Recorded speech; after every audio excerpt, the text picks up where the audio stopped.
खुदावंद यीशु के नाम में आप सबकी सलामती हो।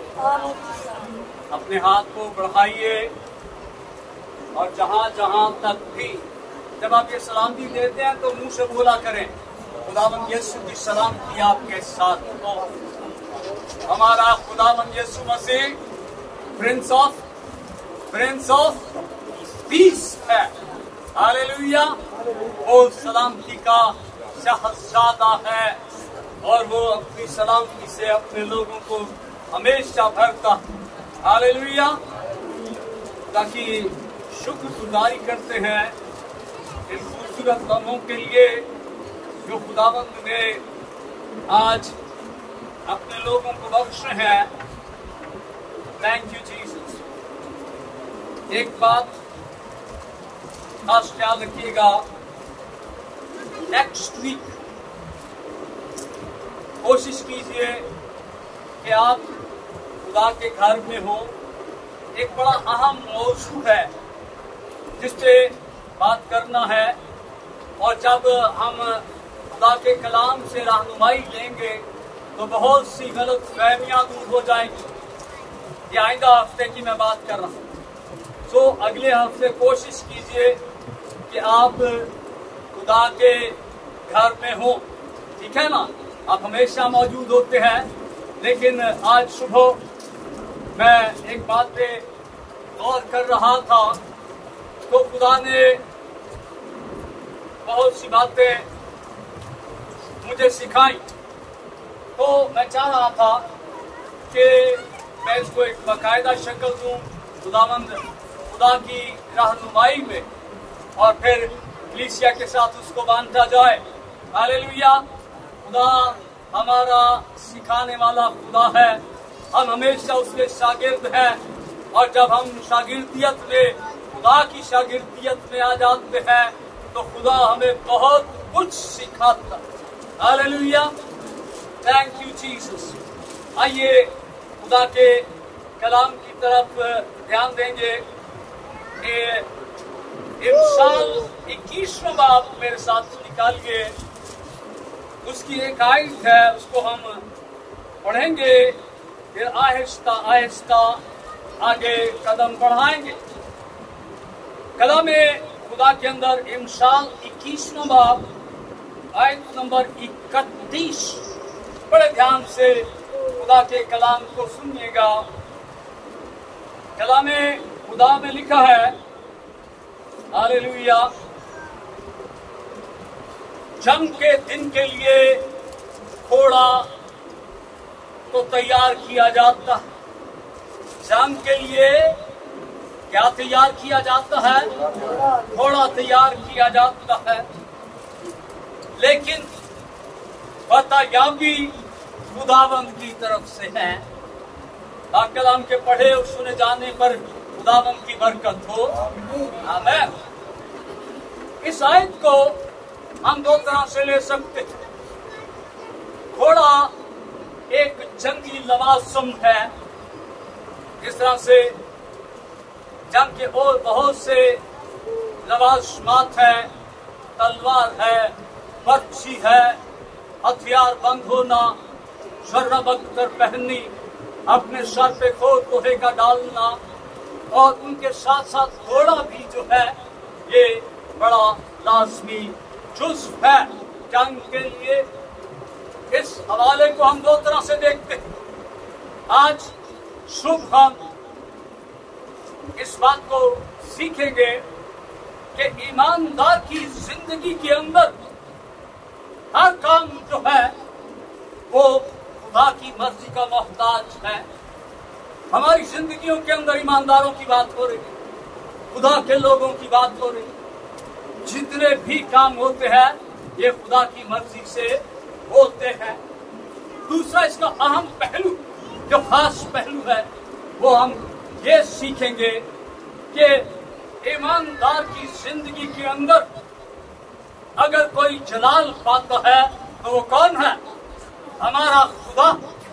हमारा खुदा हमारी जिंदगियों के अंदर कार्य करता, वो काम करता और फिर उसका नाम ईमानदारों के जीवन के अंदर, उनकी जिंदगियों के अंदर जलाल पाता।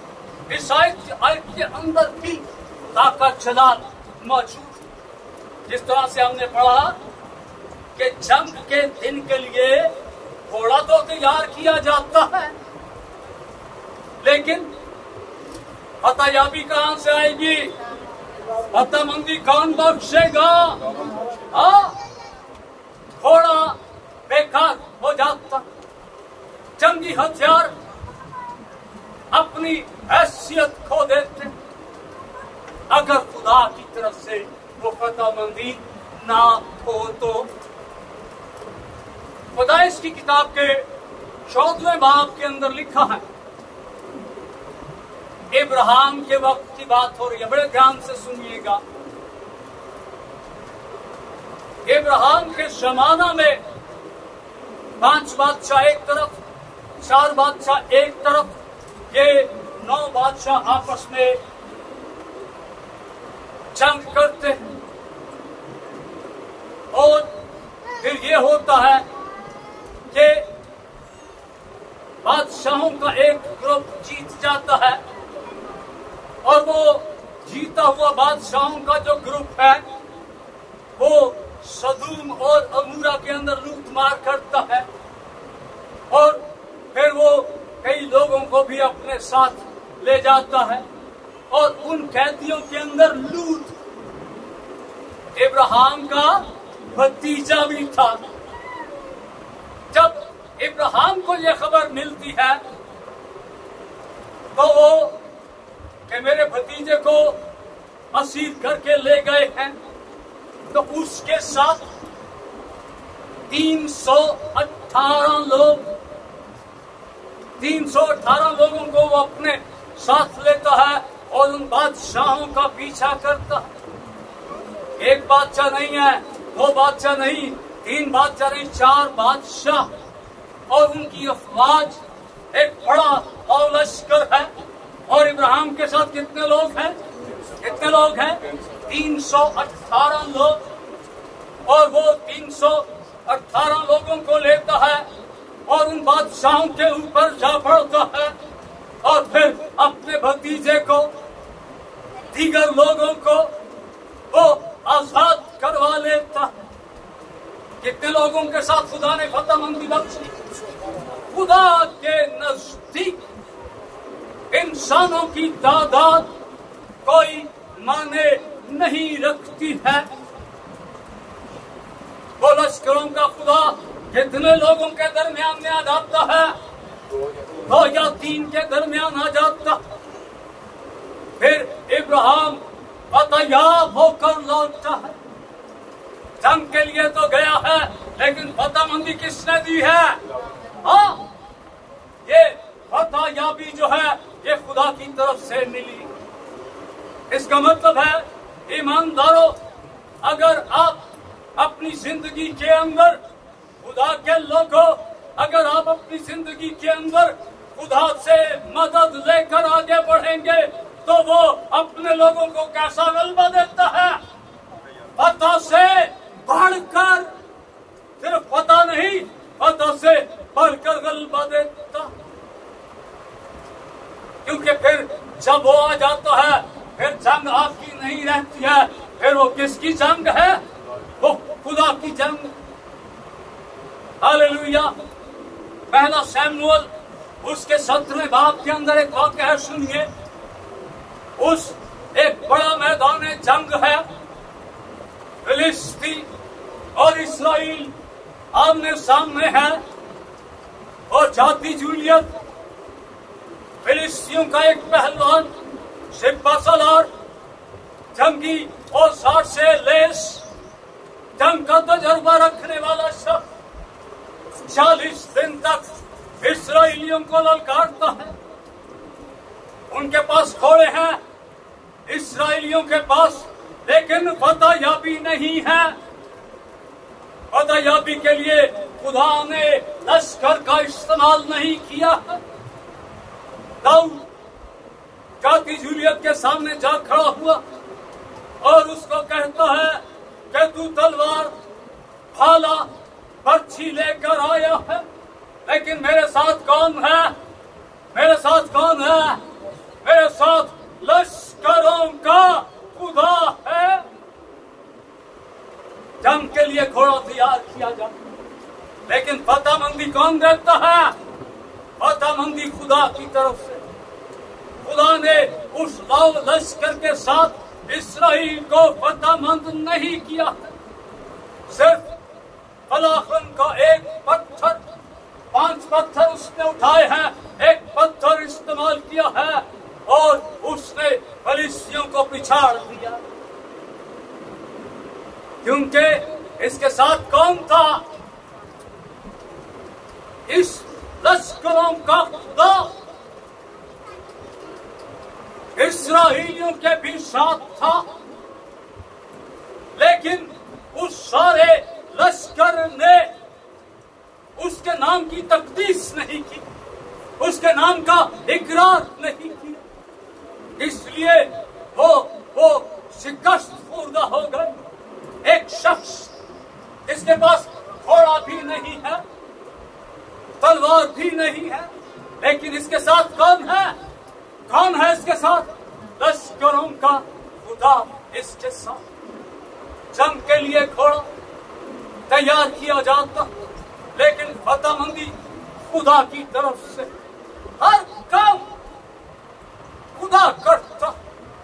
हमारी जिंदगियों के अंदर छोटे से छोटा काम, बड़े से बड़ा काम कौन करता है? खुदा करता। Thank you Jesus. ज़बूर 127 मेरे साथ देखिए, एक आयत मैं चाहता हूं कि उसको हम देखें। ज़बूर 127 आयत नंबर 1 से देखें। कलाम खुदा के अंदर लिखा है, हमने इंसाल की किताब में पढ़ा कि जंग के लिए घोड़ा तैयार किया जाता है, फतह कौन देता है? खुदा देता। ज़बूर 127 पहली आयत कि अगर खुदावंद ही घर ना बनाए तो बनाने वाले की मेहनत अबस है। अगर खुदावंद ही शहर की हिफाजत ना करे तो निगहबान का जागना अबस है। फतहमंदी खुदा देता है, घर कौन बनाता है? हाँ, घर भी खुदा बनाता। निगहबानी कौन करता है? खुदा करता। कई दफा चौकीदार सोए रह जाते हैं और वारदात हो जाती है। अगर निगहबान जागता भी रहे तो भी कोई फर्क नहीं पड़ता। अगर खुदा हमारी हिफाजत न करे तो फतहमंदी वो देता है, घर वो बनाता। निगहबान खुदा हमारी निगहबानी करता। वो हमारी जिंदगी के हर मामले की छान फटक करता। वो हमारी जिंदगी के छोटे छोटे खुदरों से वाकिफियत रखता। वो हमारे दिल के अंदर बसने वाले ख्यालों को भी जानता है। हम उससे पोशीदा नहीं रह सकते। हालेलुया। यिर्मयाह का सहीफा मेरे साथ देखिए, 17वां बाब, यशायाह की किताब के बाद यिर्मयाह का सहीफा 17वां बाब देखिए। खुदा के कलाम के अंदर हमने सीखा कि फतहयाबी खुदा देता है, घर खुदा बनाता है, निगहबानी खुदा करता है। हालेलुया। मिल गया जी। यिर्मयाह 17वां बाब। Thank you Jesus.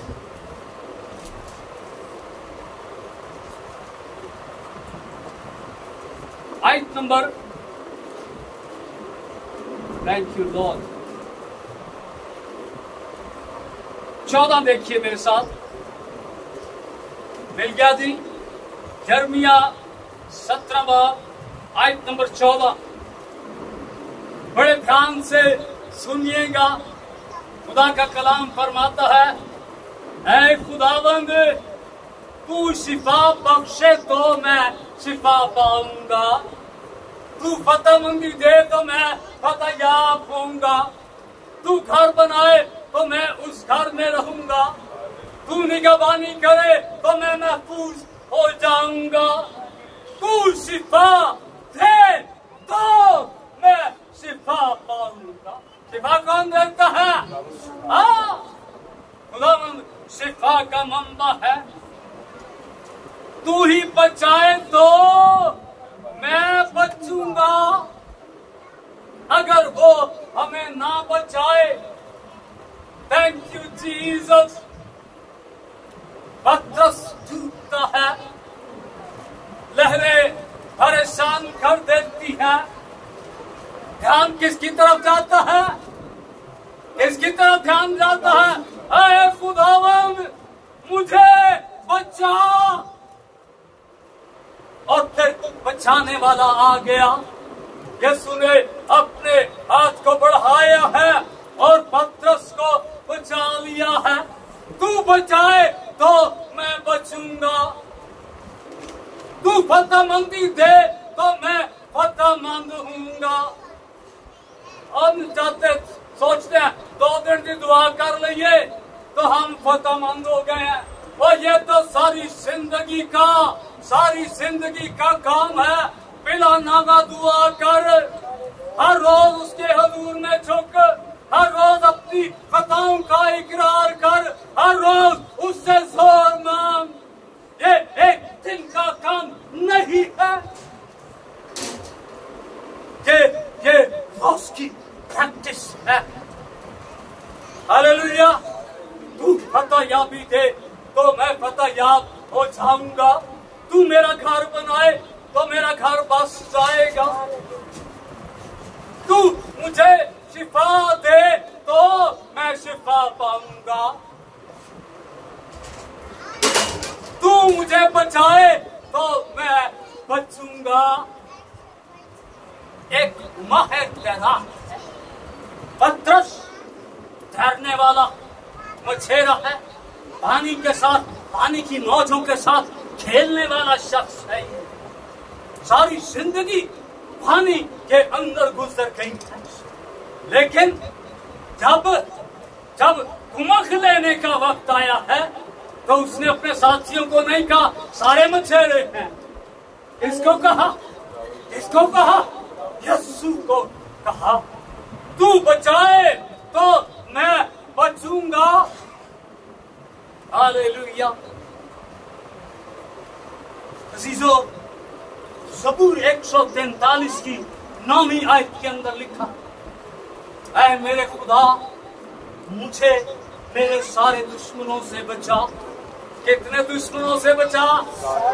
कितने दुश्मनों से बचा? सारे दुश्मनों से बचा। ये दुश्मन आपका लालच भी हो सकता, ये दुश्मन आपकी खुदगर्जी हो सकती, ये दुश्मन आपका रुपया पैसा हो सकता। ये सब हमारे दुश्मन हैं जो हमें खुदा के घर में आने से रोकते, जो हमें बरकत लेने से रोकते। इन दुश्मनों के लिए जिसके पास जाए, ऐ खुदावन हाथ उठाइए, हाथ उठाइए।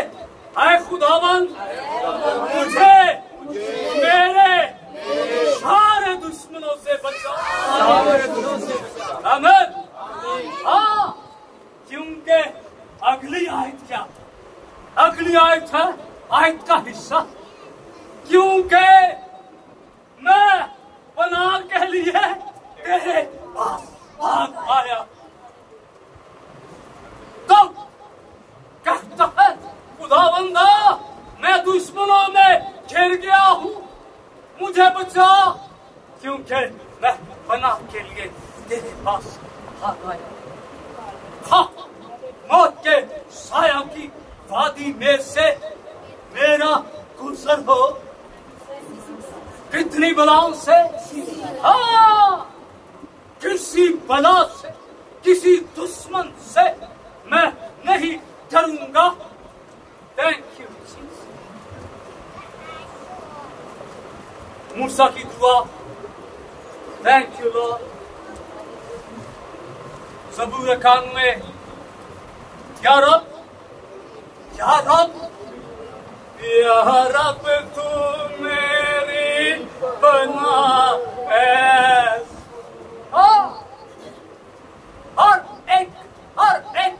हर एक उसका मोहताज है। हर एक को उसकी जरूरत है। बड़ा खूबसूरत सबूत है। इसको घर में जाकर पूरा अपने घराने के साथ पढ़ी। तेरे दाएं बाएं हजार गिर जाएंगे, लेकिन वो तेरे करीब ना आएगी। दबाली तेरे ढेरे बिच ना कभी कभी भी नहीं, कभी भी नहीं तेरे नजदीक ना आएगी, क्योंकि वो फतह या खुदा, वो अपने लोगों को फतह से बढ़कर गलबा देता। आज मेरे लिए, आपके लिए पैगाम है, अपनी जिंदगी के सारे मामला, कितने मामला, कितने मामला, हाँ, मैं अपने सारे दिल से खुदावंदा तेरी शुक्रगुजारी करूंगा। कितने दिल से? हाँ, पूरे दिल के साथ, दिल के किसी एक पोर्शन के साथ, उद्दू नहीं। हाँ, मैं डूंघियाइयां दे विच जावांगा खुदावंदा, क्योंकि मैं जिधर भी जाता हूँ तू ही तू है, तेरे सिवा कोई है ही नहीं। और जब वो हमारी जिंदगी के हर मामले के अंदर कुदरत इख्तियार कुदरत रखता है, तो फिर ਅਸੀਂ किसी और को क्यों जाइए? हाँ जी, हालेलुया। आज बहुत से लोग हैं, बहुत झूठे घरों के मोहताज, झूठी रियासत करते, खुदा के कलाम की नफी करते, दूसरे घरों पर जाकर छुपते। खुदा का कलाम फरमाता है कि दूसरे के दर पर जाने वालों का दुख बढ़ जाएगा, और उसने तो हमारा दुख ही खत्म कर दिया है। और देखो क्यों ना चलिए जरा साढ़े दुख ला लवे। हालेलुया। सच, अगर जिंदगी में फतयाब होना चाहते हैं, खुदा ही घर ना बनाए, दुनियावी घर की बात नहीं है। हालेलुया। इस घर की बात है, ये आसमानी घर की बात है। वो ईमानदारों का हिस्सा है। इतने प्लाट लबे ना लबे, इतने कार लबे ना लबे, आज प्लाट मुक गए ने, पैसे नहीं बने, फ्रॉड हो गया, उधर फ्रॉड नहीं होगा। जो तेरा है वो तुझे मिलकर रहेगा। तैयारी कर, फतयाब होना चाहती है कलीसिया, आसमान पर घर बनाना चाहती है, शिफा पाना चाहती है, बच जाना चाहती है, निजात पाना चाहती है, तो आज तेरे पास वक्त है अपने खुदावंद की हजूरी में सरेंडर कर दे, अपने आप को उसका ताबे कर दे, और तेरे तमाम मसाइल को, तेरी तमाम मुश्किलात को, तेरी सारी बीमारियों को, तेरे सारे दुखों को उठा लेगा और तुझे हमेशा के लिए मुक्त कर दे। खुदावंद अपने इस मोतबर कलाम के वसीला से हम सबको बड़ी बरकत। आमीन।